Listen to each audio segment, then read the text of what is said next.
Hey everyone! Today, I'm going to show you how to make plane in Infinite Craft. Let's get started. Alright. The first step is to take water and put the water in the water. You've just created a lake. Now, take that lake and place it in the lake. Voila! From a lake within a lake emerges an ocean. Now, go to the other side. Take earth. And put earth in the earth. When you do that, you will get mountain.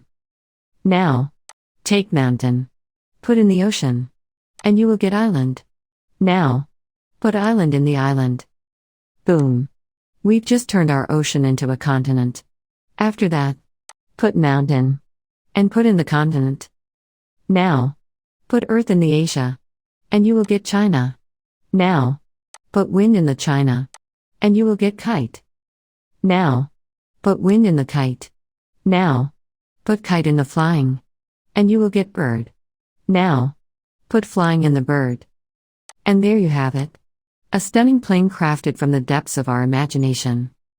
If you enjoyed this journey into Infinite Craft, don't forget to give this video a thumbs up and hit that subscribe button. Thanks for watching.